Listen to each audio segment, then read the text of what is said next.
Welcome to Wildin Out, your THL Wild Show. Thank you for joining us this evening. My name is ItsMeMikeV.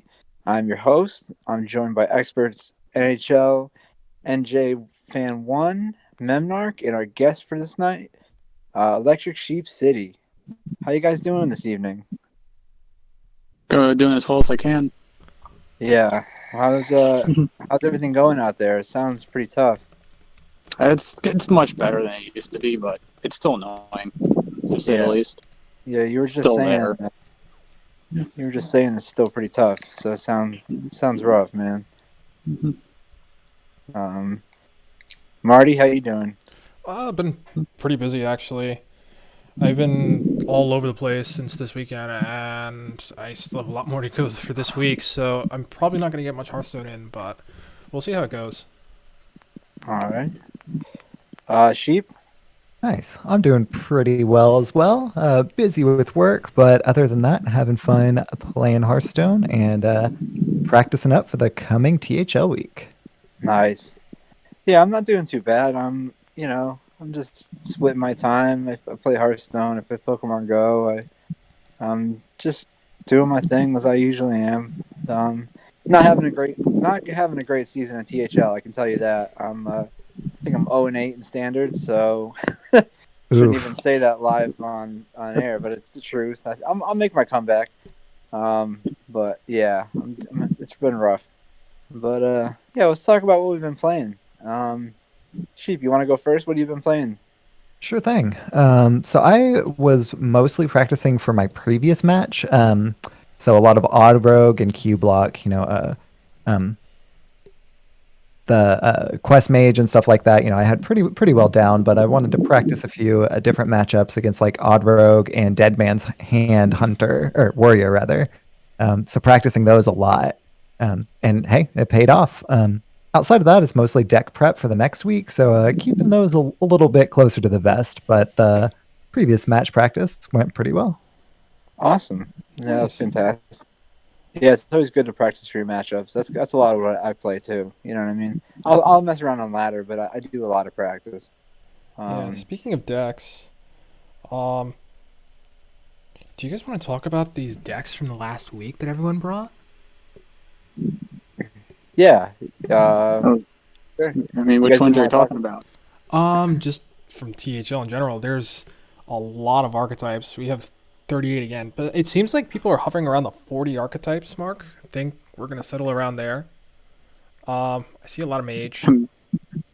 A mere 40 archetypes. Yeah, Those a are rookie mere numbers. 40 archetypes. You know, no big deal. You know, standard sees more all the time. You know, I mean, so strategies are constantly evolving in standard. The tooltip says so. Yeah, Oh, it's a little man. crazy. have you But seen you know, those? things get so stale over here in Wild, though. Have you Yeah. seen those anti-bomb warrior lists though from Masters Tour? Those are something else. Got 11 different forms of weapon hate, including Bloodsail my Corsair, God. and then the single what's that 3-2? It's like something purifier. Oh, Worm Oh, Rush yeah. Purifier. Yeah, Worm Oh, Rush yeah. My spicy Purifier Reno. in That's my every single spicy- deck. That was my spicy Reno Priest tech. That's quite the tech. Yeah. I mean, it works. So, but Yeah. yeah, there's a lot here. How you guys feeling about this? Hunter making a comeback with Doing finally bringing it. Everyone settling in on combo Reno Priest instead of playing anything else if they're bringing Priest. Mage Hey, having week so before many last, different I brought archetypes. Res Priest. Thank you. Did you bring Res Priest this last week? No, week before last. Yeah, we're talking about this week. Yeah. Yeah, I got you there. So, yeah, everyone just focusing on Reno Priest instead. Like, is this the meta kind of maturing, or is this people sticking to a certain lineup and exploring other areas instead? Well, Reno Priest is really hard to like counter. Like even if you bring a 4 lineup that completely targets it, it still can wreck you because of just how just the nature of the cards. Like you'd have to bring Bomb Warrior, like Albatross Lock or something with the Albatross, and there's these windows that if you don't draw your hate, you just die. So Yeah. it's nothing really is good into it anymore. Funny you say that. Like I actually lost to Jack's Reno Priest this week with Mally Ghost Druid. That's like the third loss I've ever taken in that matchup as Mally Druid because he had just the right cards in hand. Yeah. I do think I see some exploration here. You know, I see Demon Hunter. You know, there's some Paladin. You know, finally one Hunter. You know, it is similar to last week. A ton of Mage, a ton of Warlock, a lot of Priest. I mean, obviously there's going to be a ton of Priest. But I think there has been a little bit of branching out. But, you know, we are going to see the dominant deck of Reno Priest and then just Reno Priest counters. I think the best way to counter Reno Priest is banning it. But that's small brain. Yeah, small Yeah, brain. that's the equivalent of just giving it the win, in my opinion. Yeah. But hey, you know, I don't know. I think if you're gonna dedicate your entire lineup to Reno Priest, that's a lot. You know. Yeah. That's yeah, and J Druid. You know, J Druid's definitely.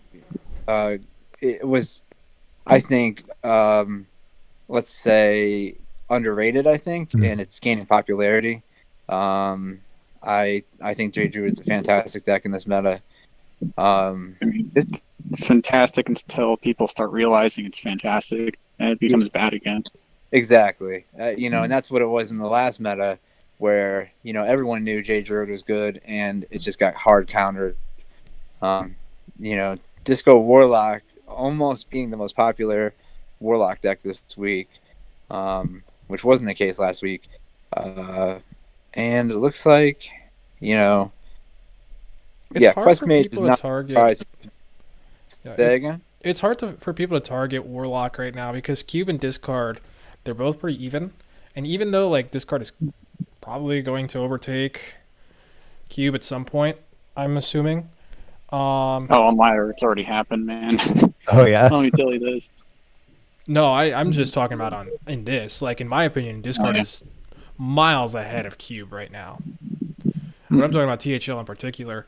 Once people pick up on that, like you're not gonna be able to counter Cube, and Discard isn't easy to counter either, because even though it's like a straight up aggro deck, the high roll potential it has in the burst that it can consistently reach through its deck, it makes it very difficult to counter with a full lineup. Yeah.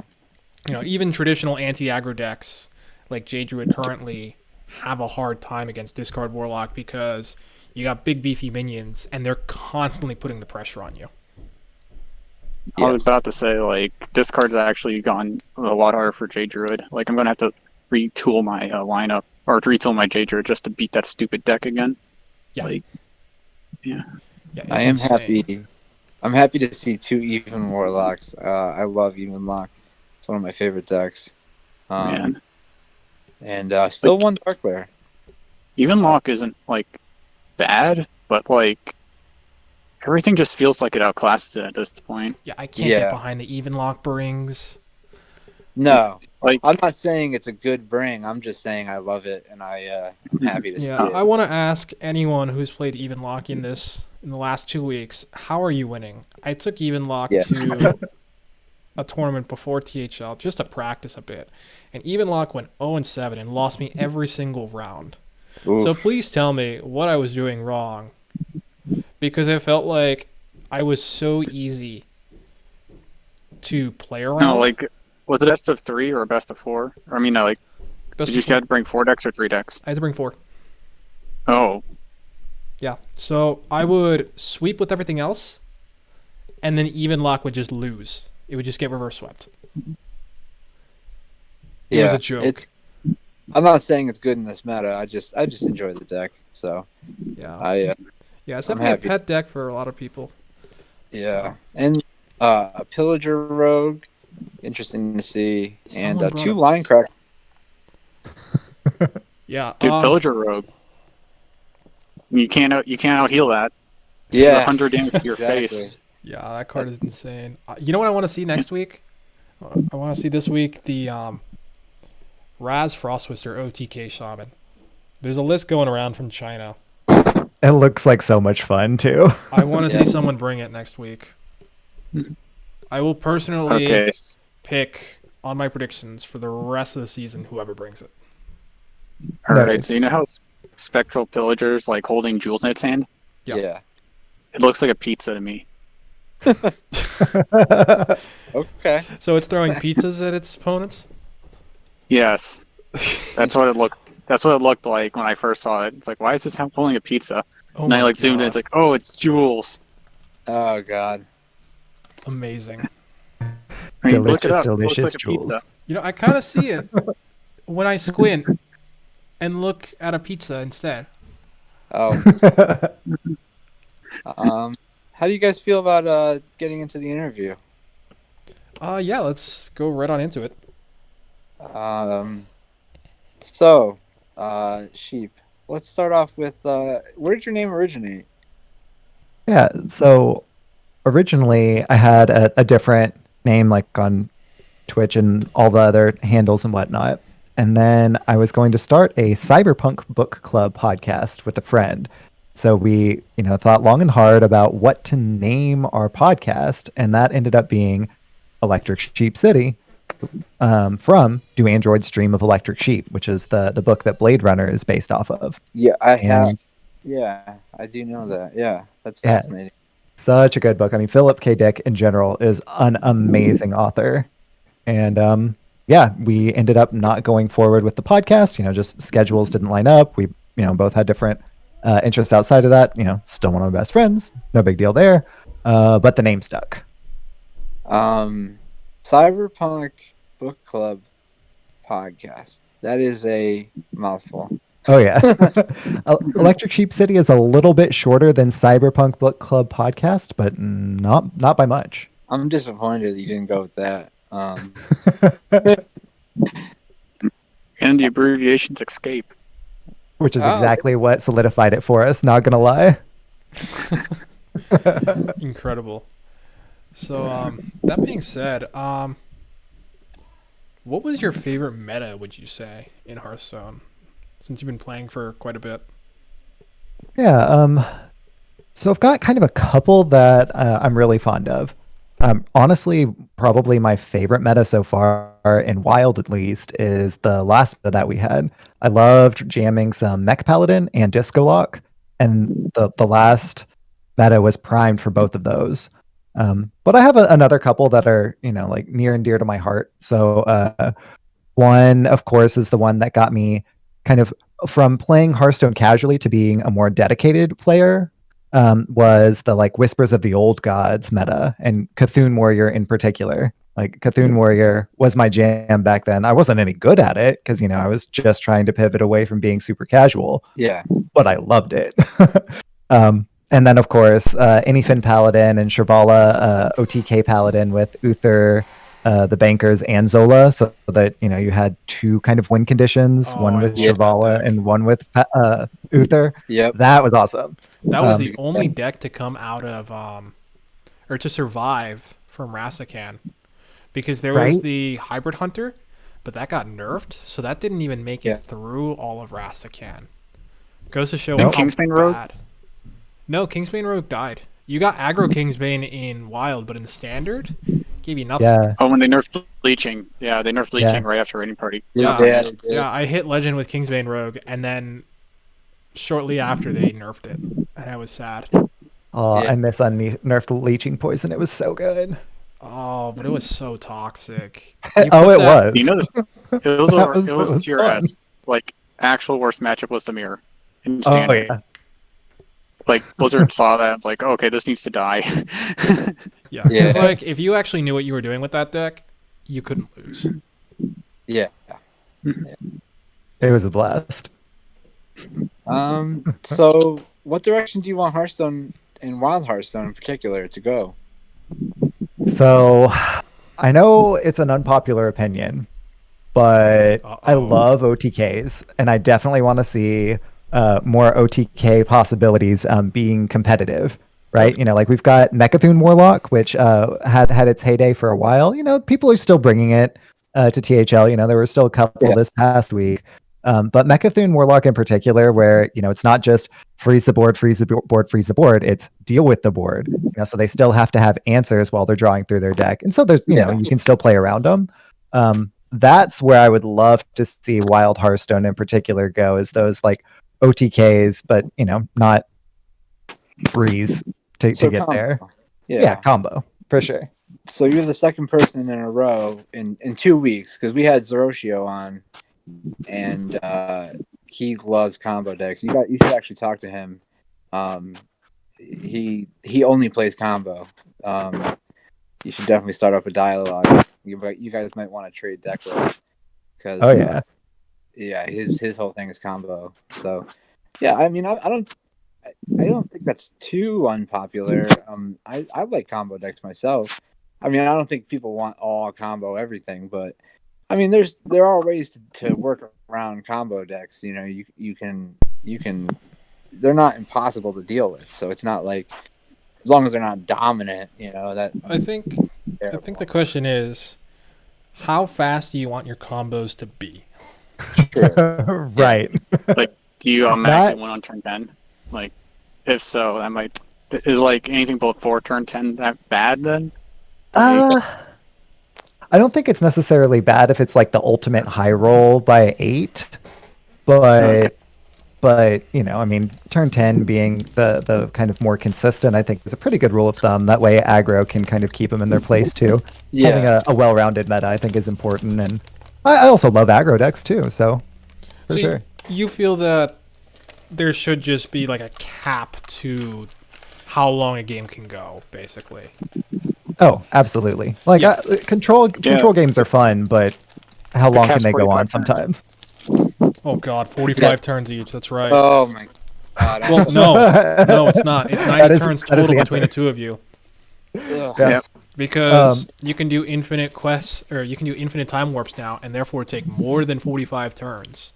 Oh, that's true. I was practicing with Brian for last week. He was practicing his Dead Man Hands Warrior against Jade Druid, because that was what one of his opponents brought. And that was what his opponent brought. And those practice matches, we only played one of them, but it felt like we played like 20, because it just kept dragging. Yeah. On. Did he figure out? Did he have Zephyrs?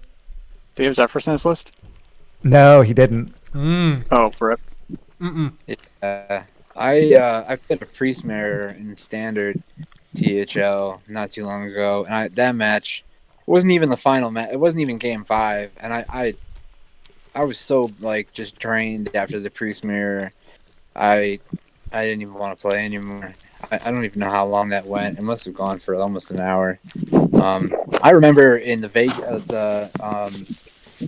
Vegas qualifiers, Control Warrior with Dr. Boom was one of the dominant. Oh God, Elysiana. Oh, Elysiana, yeah. mirrors. that was peak. That was peak Hearthstone. Yeah. I won't hear anything. Oh, And my that's no, whenever God, like the competitive Those scene was doing qualifiers. specialists too, so like that was Yeah. even worse. Oh my God. But like, Those qualifiers weren't single elimination. So if you played in them, you had to play all 8 rounds. So the qualifiers would go for like 6 hours. I used to play in them.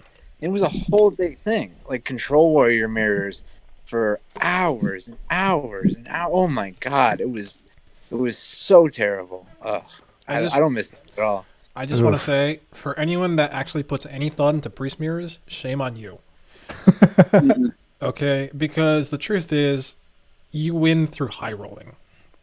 Either you get the board and you keep the board, or you have to high roll if no one can keep the board. That's it. There's nothing else to it. It's incredibly frustrating, but priest mirrors are dumb. So you're Don't saying bother. who draws pull kill first wins? Is that Well, Sort in of.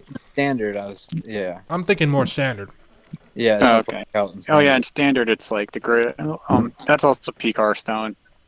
Yeah, well, it's not And- so bad now because current like optimized builds, I think, run a bit more draw, and they just want to yoink everything. Yeah. So it's not Casino as bad. priest. Card draw is the enemy of control. You must randomly generate all your answers. Yep. All right. Created by. Reminds me of old grinder mage. Anyways, Memnarch, you want to ask the next question? Yeah, one sec. All right, so what was your toughest opponent in Wild Series?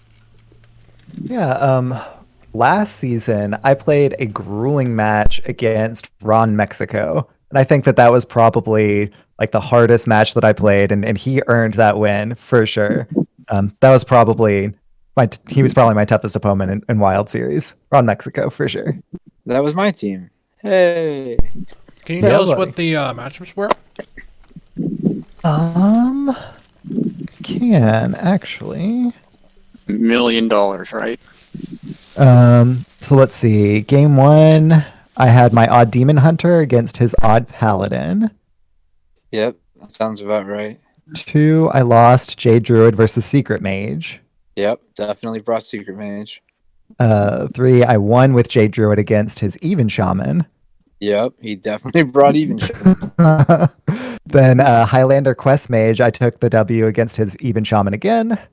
And finally, I lost with Odd Demon Hunter once more against Even Shaman. Even Shaman was so good that season. Yeah. No, he brought on Paladin, Secret Mage, even Shaman like every week. That was the meta. Yeah, that was last meta. Yeah. When Demon Hunter was still around. Yeah. It's still a thing. Hey, there's two people who disagree with you guys. Oh, let me guess. QB is one of them. Maybe. Yeah. I mean, Just outside looking of at your THL, I think so. meta-analysis from right before, there were a total of 2 Demon Hunters. Yeah. 2 people. That was it. Yeah, one wasn't even an odd Demon Hunter. So Yeah. Demon Hunter has even cards. All right. I That think they straight were up running- aggro Demon Hunter is actually pretty good with Polkilt and yeah, they the were running Polkilt and Voracious Reader, and I think Yeah. they had Ship's Cannon because there were pirates in there. So there's your even cards. Ooh. They're neutrals. Okay. So Like God intended. odd cards in Demon Hunter don't exist. So, Steve, how did your team feel going into the season after being, you guys were the runners up, you added 2 new members. What was the atmosphere on your team like? I'm sure you guys were hungry for a win after, losing in the championship, and you added 2 new members. We kind of had a similar thing on our hero team. We added a new member, and you have to kind of get them in that mindset of like where we were, a championship caliber team. What was the atmosphere on your team like? Yeah, the atmosphere on our team was like no joke, amazing. Because we brought we're bringing our whole core back, and we added Draco Cat and Brian O'Brien, and both of those were like pretty much like our first and or second, like boom, people we definitely wanted to go after. So we were feeling really great, and we're kind of still settling into a good like practice and prep routine. I think we finally hit that now and are really thinking that we're going to be able to take the rest of the season by storm. Okay. Yeah. So we're feeling great. We kind of stumbled out of the blocks a little bit, but some growing pains. We're in a really tough conference this season too, so that definitely doesn't help. Yeah, I have faith in you guys. I've said before that I may have said some negative things. Not negative, but I've said that out of that top 5-6 teams are so tough this season. It's hard. Like even though you guys were the runners up, it's like you guys have had a rough start to the season. It's hard to fit you guys into that top 6 teams until you guys prove yourselves. Mm-hmm. But I can see you guys coming back. I mean, you have such a solid core with you, Mike Lowe, Dr. Bond.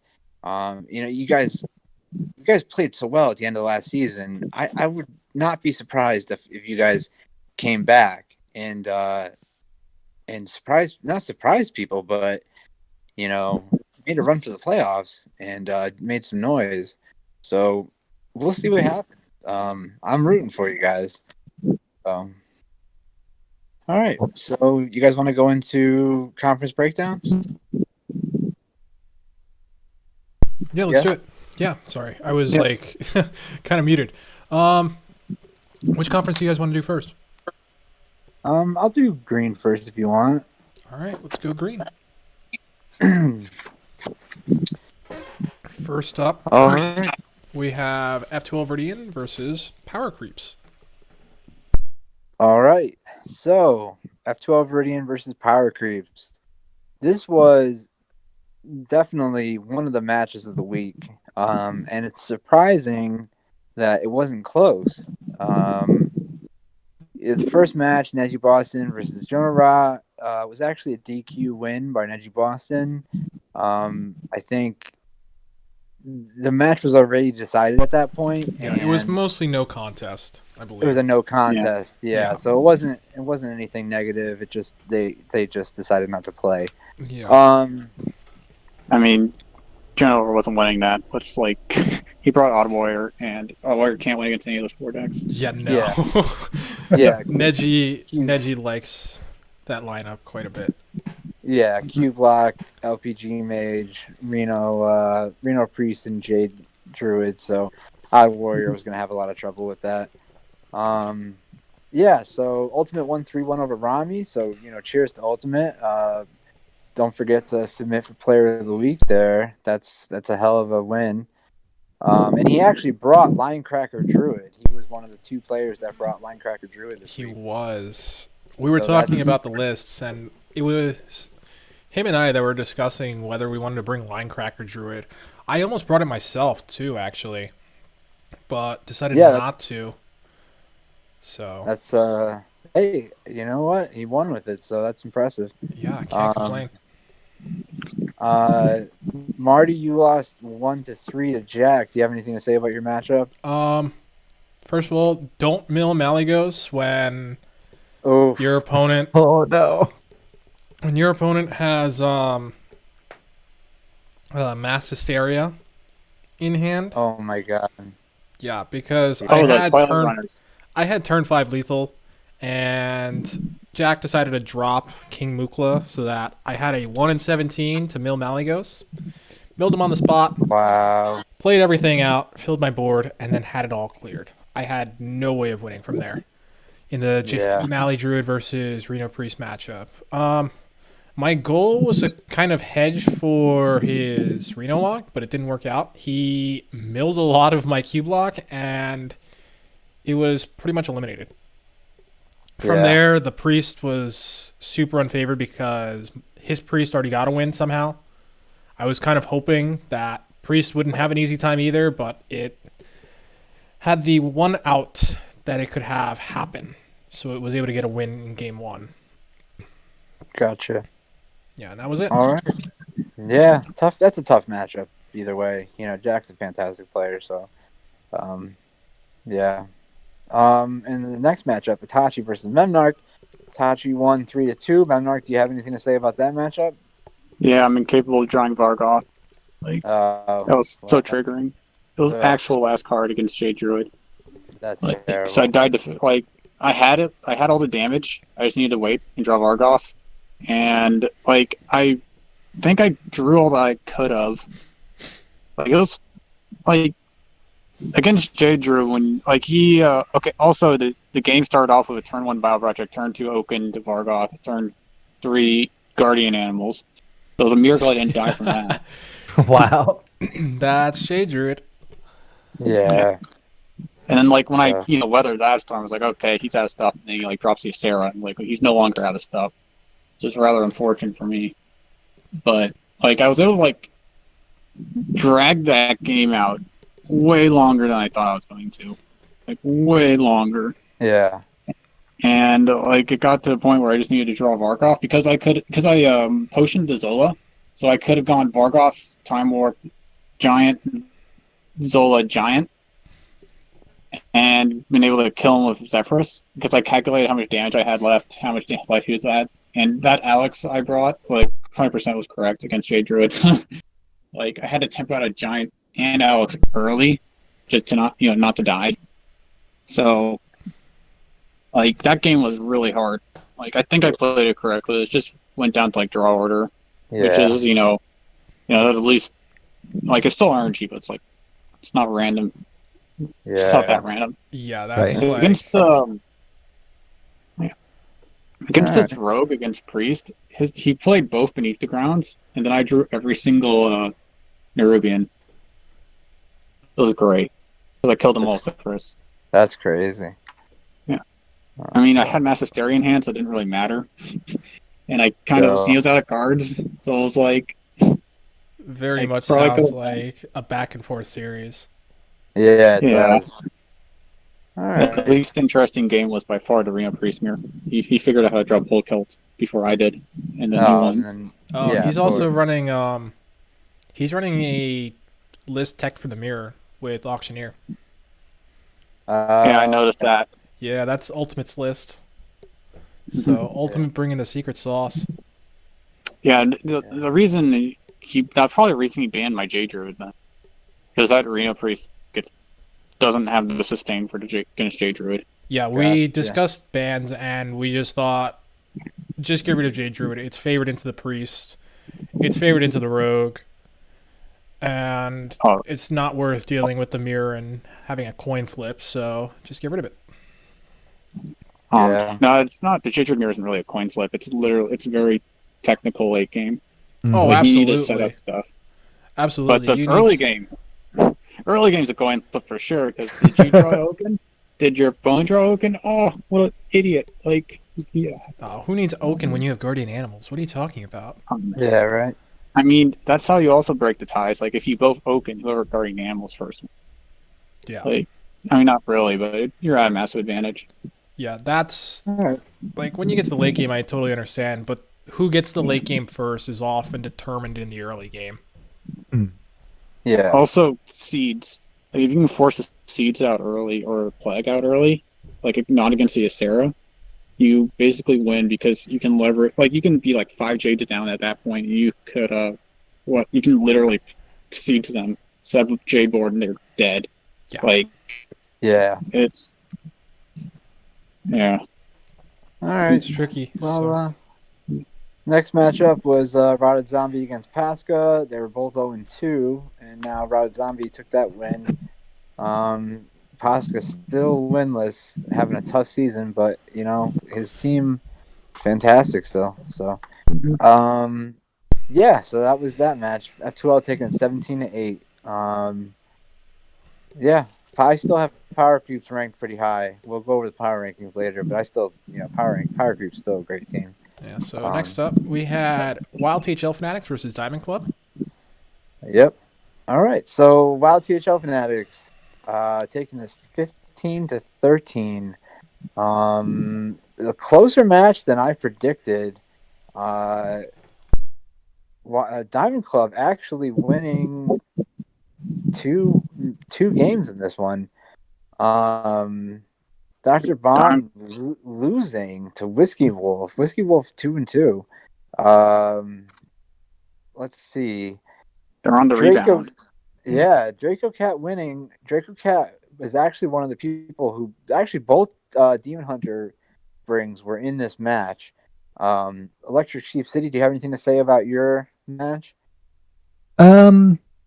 Yeah, so T-Rex brought Reno Lock, which he's brought every single week so far, and I can actually understand why now. He's really good with it. The one loss that I had was to that Reno Lock, and it was actually with my Bomb Warrior too. He was able to clear out my bombs just in time to get down like all of his Highlander mechanics like towards the very end there. And then of course did Blood Reaver Gul'dan shenanigans, and of course had double of those. So yeah, was able to take the win there, but I was able to beat him with Cube, Bomb Warrior into his Odd Demon Hunter, and my Odd Rogue actually beat his Dead Man's Hand Warrior. I beat him before turn 8, before he could even get down the Prime. That's impressive. So I knew I had to race him. Yeah. It's funny you lost to his Reno Lock with Bomb Warrior. A lot of people don't realize Bomb Warrior is actually unfavored against Reno Lock. Really? I did not realize that. Void Lord and Mal'Ganis. Yeah. That will do it. Void Lord shut down Warrior's face damage, and Mal'Ganis shut down bombs. And then you don't have to tap. You literally survived a Gul'dan, and then you start, munching their face. Yeah, then you're fine. Once you get to the suck, you win. Fine. Yeah. Gotcha. Yeah. So, don't feel too bad losing that one. No, I feel a lot better about it now. So, Brian O'Brien winning 3-2 over Al-Anon. Or Alan. It's Al-Anon. Al-Anon going on 4 so far, having a tough season. Limited Power subbing in for Mike Lowe. Hope everything's good with Mike Lowe. And losing 3-1 to Trolldan. Closer match than I expected, but Wild THL Fanatics, making a comeback here, 15-13. And, I'm hoping this is the, start of a bigger comeback. That's about it for Green Conference. So, if you guys want to move on to Brown or Blue. Radio silence. No, we must remain green.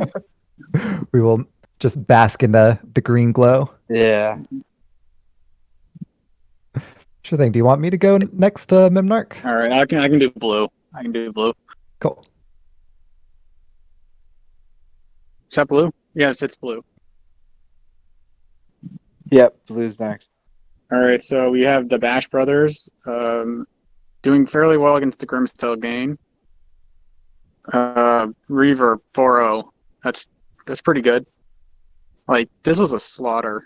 Like, Light to Light finally suffering his first loss. Like, probably got super high rolled by Jailstorm. But yeah, I'm not like the Paladin. Like, Zeroshio brought all combo, right? Like, I need to look it up. I don't think you need to look it up. You can just guess. Yeah. Probably brought Exodia Mage, Exodia Pally. Oh, I was muted. Oops. I wanted to say, Bash Brothers, they hard countered. So, Zeroshio actually brought pretty much all aggro this week. Oh.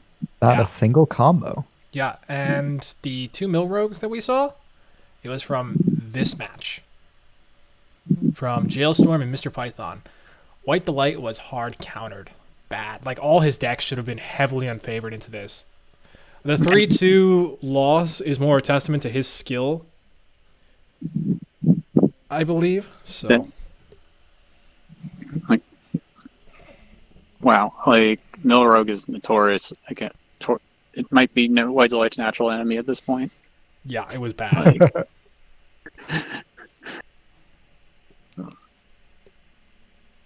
but yeah, like it's good to Zorshio like changed it up and brought an all aggro lineup. Like the worst thing can be in like a conquest format, especially weekly resets, is predictable, in my opinion. 100%. Like, I'm not sure what else is there to say about this one, but they just got hard countered for being predictable. Yeah, 20-5. Wow. Yeah, well, live and learn. So on to the next though. Patches Payback versus Nuke the Waygate.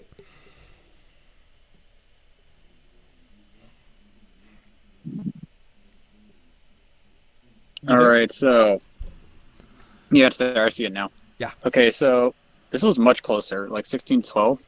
Like this could have gone either way, in my opinion. Like I'm not like I need to look up the archetypes, but I don't think there was any real hard counters. Yeah. Like the Dirty Mike brought Big Shaman. That's basically a hard counter into Rice Bowl's lineup, in my opinion. Like, well, except for the Reno Priest. Like, even Shaman is super sad against it. Jade Druid is super sad against it, and Cube Warlock is super sad as well. Like I guess it's not really a hard counter if you brought Reno Priest, though. No, it's pretty close though. You can just ban Reno Priest and call it a day. Mm-hmm. Yeah. Yeah, I don't think there was any other nothing too interesting from what I could see. Black Swan brought Turtle Mage and Big Shaman. Went for a full combo lineup. Kind of like that. Just hard commit. Like, go fully complement the Reno Priest. Yeah. Because, your opponent isn't going to try to counter the Reno Priest, so they're generally not going to bring anti-combo, because it's the tier S, basically, insta bring. So, if you bring a full control line or combo lineup, like, nothing really hard counters it, because there's no 4 good anti-combo decks. So I really like that. Like, I was trying to bring it. Well, I sometimes try to bring full combo, but it's that predictability thing. Yeah, it's hard. Like, there's other ways of disrupting too, I feel. Like, you can bring Warrior if you want to beat Priest so badly. There's Bomb Warrior that does the trick, and that's not really combo. Same with Galakron Warrior, The Galakron Warrior was awesome, like, when it was good. Like, it probably still should be good. It's still good. Ultimate hit Legend with it this month, and I have a friend who just recently hit Legend last night in, like, 20 games. Wow. He autopiloted, pretty much, was, like, doing homework and other stuff in the meantime. Had no star bonus from Diamond 5, and made Legend last night in a few hours. All right. Is it the pirate version? You can check Ultimate's build. It has like 4 pirates, I think, 3 or 4 pirates in the early game. Yeah, okay, that's correct. Yeah, you just need to tune his offs and the patches. And the deckhand technically, because they have charge. Like the second deckhand is. I don't know if he's running deckhand. Yeah, I don't think he's running Galakron. It's so good.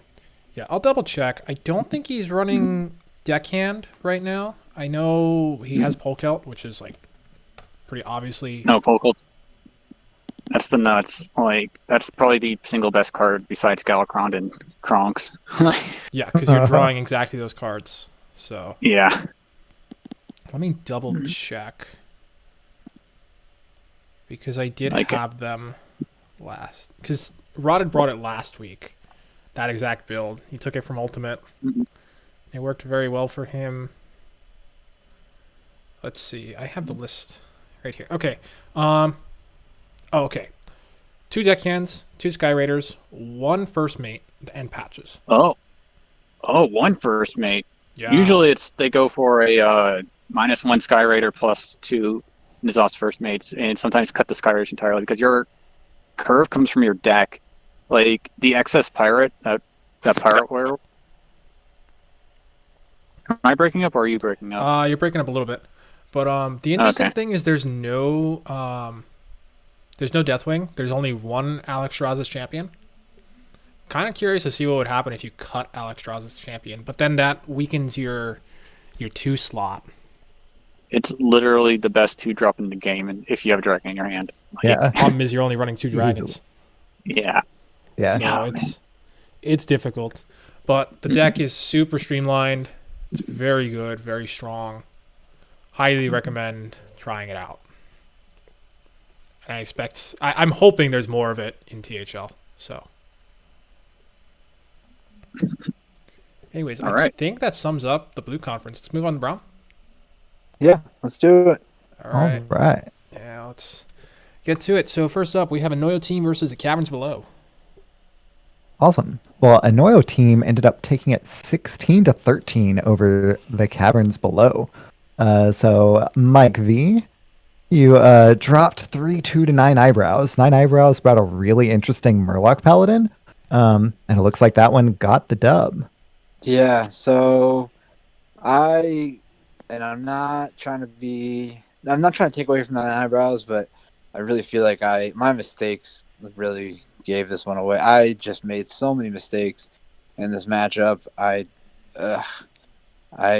was on stream. I was embarrassed. In the priest versus it was priest versus paladin match was the 5th game, and I literally had Reno in hand. He had a full board of Murlocs. I had a Thalnos and a Breath of the Infinite, and I just played Breath of the Infinite with no Thalnos. Oh no! Yep. So I left 3 Murlocs on the board. Next turn, I had Reno in hand, and and he had 3 Murlocs on the board. Instead of playing Reno, I played something else, and I played Raised Dead, and didn't play the minions. So I played Raised Dead for no reason, put myself into lethal range, left his 3 Murlocs on the board, and he played Gentle Megasaur, put 3 attack on all the Murlocs, and just killed me. And it was like, what was I thinking? You know what I mean? Like, it blew my mind. Like, I just was not paying attention at all. I was way too comfortable in the matchup. And I even in like the Jade matchup, I won. I still made a ton of mistakes. Like, I was not on my gameplay this week. I really need to like practice this week and reconsider what I'm doing, because I just am not on my game, you know. And Nine Bros played well. I'm not taking away from him. You know, he played well and he deserves the win. But like, I could have made it closer, I think. Like, I could have gave him more of a run for his money. He might have still won, but I would have made it a closer game, like, if I had just played better. So I don't know. I'm just frustrated with myself. So, First step to getting better is knowing what you did wrong. So exactly. So true. Yeah. And I have some people helping me, you know, pointing out my mistakes. So that helps a lot. And I do want to point out, you have it on screen. Never mind. In the last matchup, 2-star Mako really helped us out. MTG Squirrel had a family emergency, like literally a couple hours before his match, and 2-star Mako agreed to sub in, but G-Kick agreed to build the decks and let 2-star Mako borrow the decks to play him, which was amazing. You know what I mean? That's awesome. I love hearing that. It was such a team effort to get that match played. Like, I can't believe how amazing some people in this community are, you know, because we wanted to get the match played. We didn't want to like DQ or anything. So yeah, it was a great week, and you know, I'm happy that we won. So yeah, if you want, I'll let you keep going though. Yeah, sure thing. I also, of course, loved seeing Duin going back to his hunter roots. That secret hunter that he brought, getting the win 3-2 over twos. Like that seems like a real return to form for Duin, and I'd love to continue seeing that from him. Mata Arms won 3-1 over Cherub, and Slight dropped it 2-3 against Number Theory. And Number Theory's Q block has an animated broomstick in it, and I hadn't seen that from a cube list before, and it looks like that paid off. Yeah. And then I love the narrative that we had for 2-star for G-Kick creating the decks for 2-star. That's awesome. Yeah, I really I was very happy about that. It was, I was watching in the Discord as we were kind of panicking, not panicking, but we were nervous, what was going to happen. And, there was I'm not going to talk too much about it because it's Yeah. his personal business, but MTG Squirrel, he had a family emergency and he just couldn't play. And, he was nervous and, having somebody step up like 2-star Mako, but he didn't have the cards, and just having G-Kick step up, it was just so nice of him to do that. It's just like it shows that the people in this community, and G-Kick is an awesome player. He swept me in Hero this week, so I mean he's a ringer in the 5 seed. I mean in the 5 seed in Hero even he's a ringer. I mean he's just a crazy good player. So yeah. All right, Awesome. on to the next one. Battleship 2, BBC versus Board Space Invaders. Battleship taking to 17-10. ESC, what do you think about this? So I thought this was really interesting, especially the Odd Rogue that both Arhat and Corbett brought. I haven't seen a whole lot of Odd Rogues with Spy Mistress, Dr. Krastanov, and Jandis Barov. And they both took the wins with them. Like that was... Oh. Jandis is the nuts. It should always be an Yeah, odd rogue. Yeah. No, the Dr. Krastanov is the weird one there, truthfully. Krastanov is also really good because you want to buff your instant weapon. pressure. Oh yeah, you always want to buff your weapon. It's just a little heavy for what a lot of those odd rogues try to do, but I'm definitely going to play around with it and Yeah, give it a try. and, I coming highly builds. recommend it.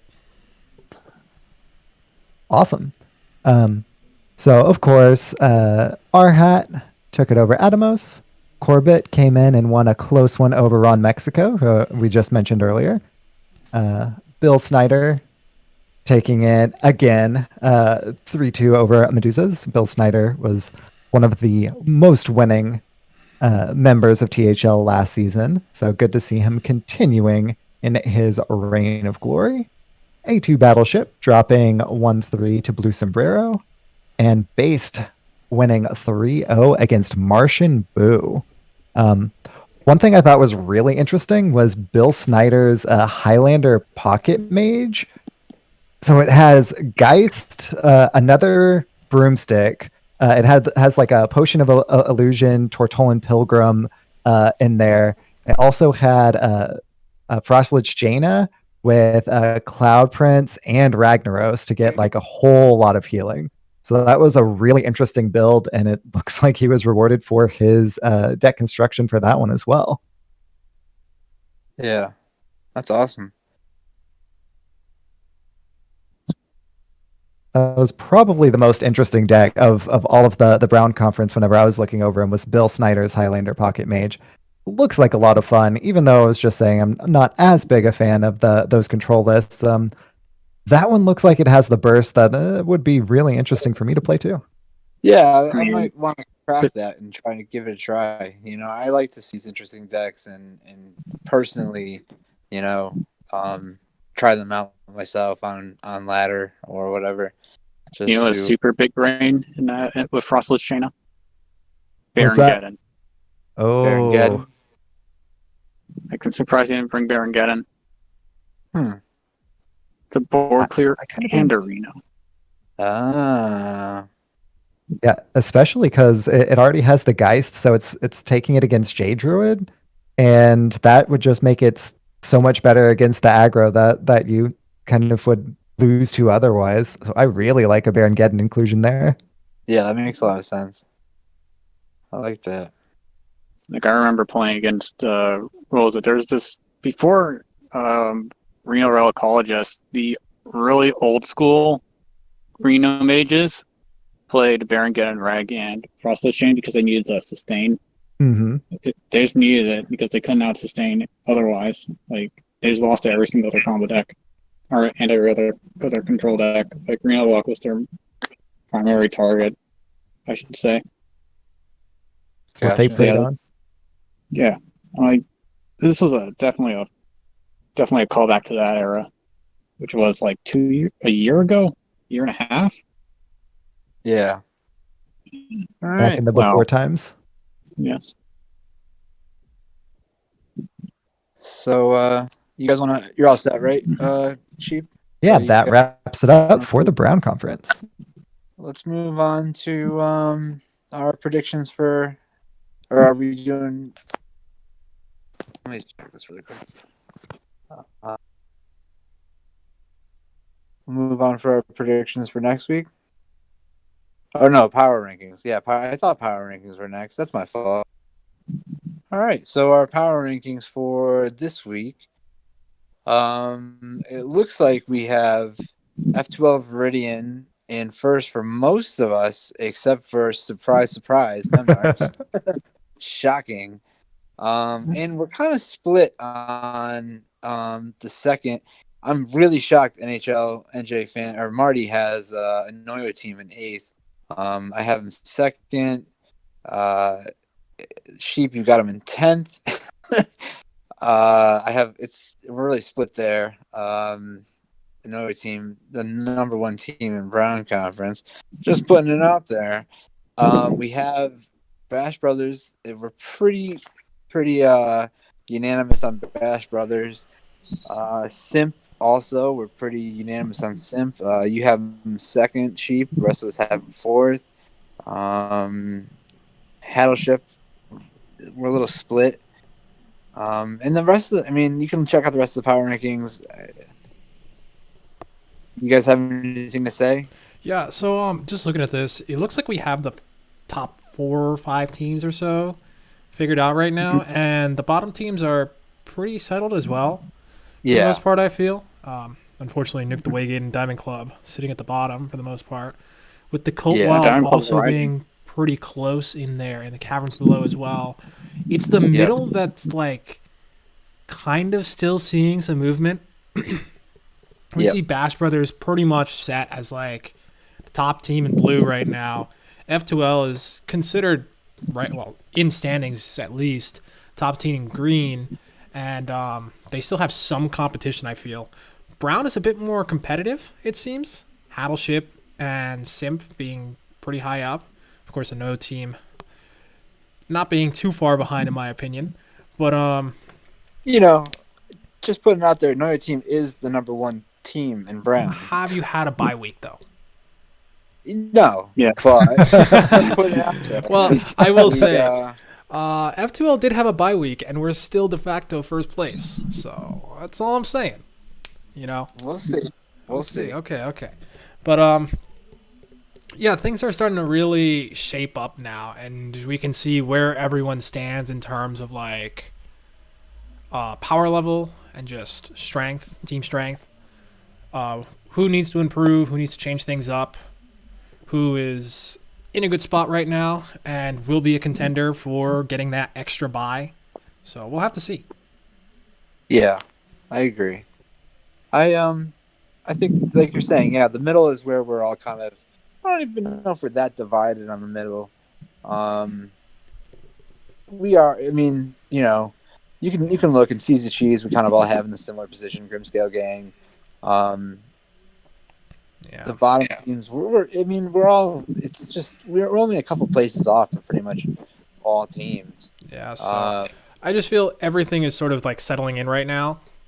Yeah. Finally, I don't feel like I'm guessing so much when I make this as much as, before when we were making these, I felt more like, wow, oh my God, this team hasn't played yet. I don't know how I can even rate them. Yeah. And now we have so much more information to actually base this on.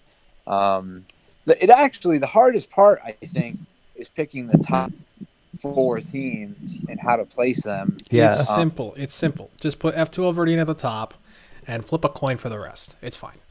Well, Easy. Memnarch hasn't gotten the memo yet, so it's okay. Yeah.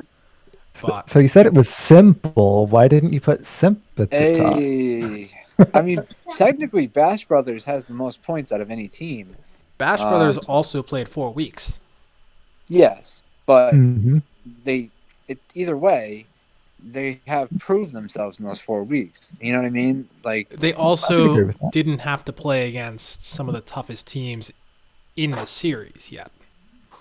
I know, but you can't hold that against In them. my like, opinion, because- Yeah, right we now, Bash Brothers don't they're not in a conference as difficult as Green, given the Preach. competition. What I'm saying is you can't. I wasn't saying you can't hold the teams they played against them. I'm saying you can't hold the fact that they played 4 weeks against them, like, because that's their schedule. Like, they've proved themselves in those 4 weeks. Yes, I realize that they're in the blue conference. It's easier, so they have scored more points. And I do agree that they're probably, because they're in the blue conference, it's going to be really, really tough for them ever to reach those top 2 spots just based on that. I don't think so. I disagree. I think by continuing to win week after week, they can push for number 1. It's just that before this, we had Power Creeps and F2L above them, as well as Tattleship, I believe, and Simp. Simp didn't play this week, so I personally didn't move them. And I can't put Bash Brothers above F2L and Tattleship since both of those teams won. Yeah. That's my logic behind it. So if Yeah. Bash Brothers keeps winning and those guys lose, then I'm happy to put Bash Brothers at the top. But until then, I can't justify it. That's So not to say they one of the- aren't the best team in their conference right now, in my opinion. Yeah. But best team in the entire series, I'm not convinced. Yeah, so one of the reasons why think that I have Bash Brothers a little bit lower than y'all do is that while yes they are 3-0-1, their one tie comes to the Colt Wind, who we pretty much all have ranked pretty low. So that kind of to me kind of puts that a little bit of an asterisk on their placing. Again, I still have them at 5. Like, I still have them ranked really, really high. But you know, a Power Creeps or a Tattleship or a Simp for me just kind of edge them out. Yeah. Definitely no shade on Bash Brothers. They're still killing it over there in the Blue Conference. But for me, that's why they're a little bit lower than some of the other ones, which are flourishing against stiffer competition. Yeah, that's actually a really good point. Yeah, that's actually why I had them lower last week. I dropped them a little bit because they tied with the Cult, and I brought the Cult up slightly.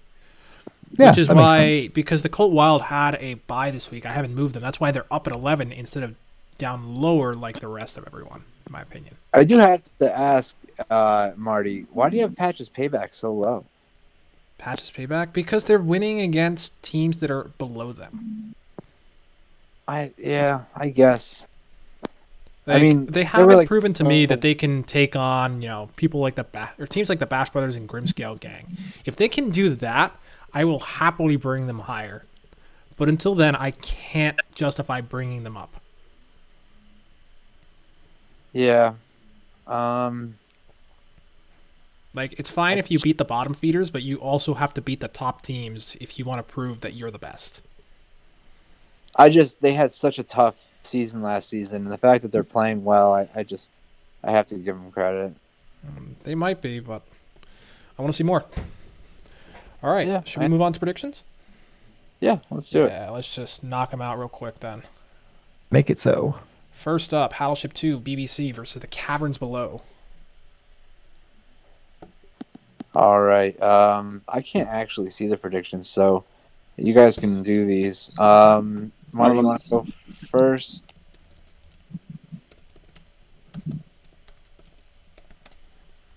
I'm sorry, who's going first? Was that me? I said you. Yeah. Oh no. Okay. Oh no.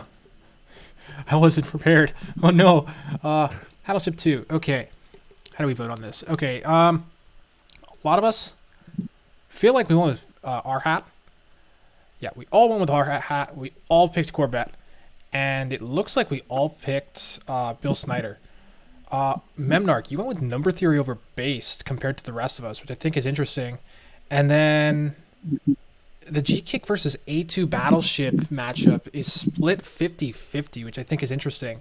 So I think it's going to come down to those lower-seeded players to see how that goes. I have confidence that it won't just be a sweep. I just don't know where it's, like, which way it's going to go, personally. I also think one of our hat, Corbett or Bill Snyder, will be defeated. I just don't know who. Whoa, hot take. Yeah, big hot take. I think it's going to be 3-2, but I don't think it's going to be the way that we predict. That's my hot take. I agree with that. So it's a 3-2 and an unknown origin. Yes. All right. Cool. Yeah, I also have R Hat taking that. Corbett, Bill Snyder, Base Dink, but then I have G-Kick getting their first win of this season against A2 Battleship. G-Kick is due. Absolutely. They're way too good to keep beat that record for sure. Oh, there is a sub, by the way. I was told. Forgot who's getting sub. One of the players will be getting subbed. I don't remember who. So keep that in mind for next week. Diamond reached out to me and told me that there would be a sub. He didn't clarify who. So who knows. Anyways, on to the next one. Patch's Payback, who we were just talking about, versus the Gripscale Gang. All right, this is a moment. Memnarch, you want to cover this? This is their moment, right, to prove themselves? Yeah, pretty much. Yeah. Like you were saying during the power rankings, like this is one of the better teams in Blue Conference. So if they can beat them, then their ranking will rise. Yeah. So I see you actually did have Patch's Payback taking this. Yeah. Memnarch, you want to read all the picks or?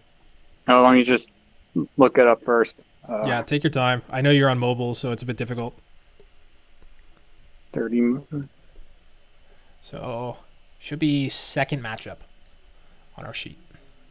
If that helps. Oh, that does help because I was looking all over. Okay, so I have Matty Ebbs winning, Yo Daddy, Black Swan, White Delight, and Silver T Fox. So 3-2. Like, it's gonna be close. Definitely. I don't think White Delight's gonna lose again. He's hungry for blood. Like, he knows. He's out to get a win. Yeah, I think. I think you're right. Yeah. Do you want to read the Black Swan? Just is a solid player, and so is Matty Ebbs and Yo Daddy. Like, I just feel like they have the edge over their opponents. Like Rice Bowl. Like, I don't know. I know Matty Ebbs has played before. Oh, I think you're looking at the wrong week. Oh. Oh, damn. Yeah, it's all You're good. right. Week 4 predictions. Second row. Alright. Yeah, that should help. Alright, okay, so I put Matty Ebbs, Matty Ebbs, Sir Lois, White Delight, Tony Montana, and Lefty 2-1-1-1. Do you want to read everyone's? Yeah, just go through it real quickly. Just to, say... Okay, here. Looks like we have Yo Daddy taking it for the most part. Memnarch, you're the only one that picked Surlos. Everyone's split on Matty Ebbs versus Dirty Mike, so that's going to be a match to watch. White Delight taking it for the most part. ESC, you picked Rushy, which is bold pick in my opinion. Then it looks like we're going with Swash, except for you, Memnarch. So Tony Montana, you're on his side. Yeah. And then he is. I'm the only one that went for Risa, and you guys all think Lefty's going to take it. So looks like Lefty's going to be favored there. Oh, we have some new information. It looks like Yo Daddy's being subbed out for this week. Really? Quake Lord is the sub. So that changes things. I'm not really familiar with Quake Lord. Okay, Quake Lord. Man, I know the name. I've seen Quake Lord somewhere before. I just don't remember where. But if that's the case, I'm gonna give it to Quake Lord anyway because I'm pretty sure I've seen him before. So go get him. I think I'll give it to Surlos. I have faith in Surlos, so that was already a tough pick for me. So I think I might lean towards Surlos. Okay. So fair enough. All right. So next up. Yeah, next up, Sheep, you want to cover this one? Yeah, Simp versus Board Space Invaders. Sure thing. Let's see. I've got... Okay, so Simp versus Board Space Invaders. I have... Skittles taking it over Atomos. I've got Nephilah taking it over Blue Sombrero. Snake Pods over Hockey Boys.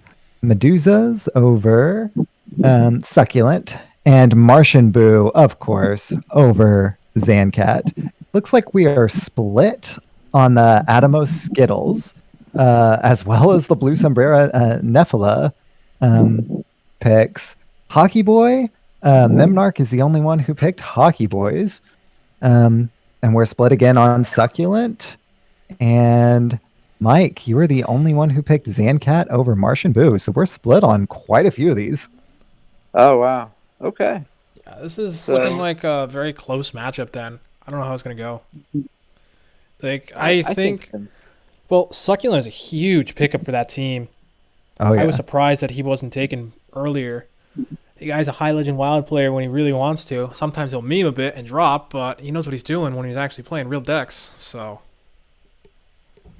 I just played him like 2 days ago when he was playing Secret Mage. So he was like ranked 40-ish, if I remember correctly. yeah, and Wow. Secret Mage Oh, on yeah. ladder being that high, that's impressive. Impressive. Wow.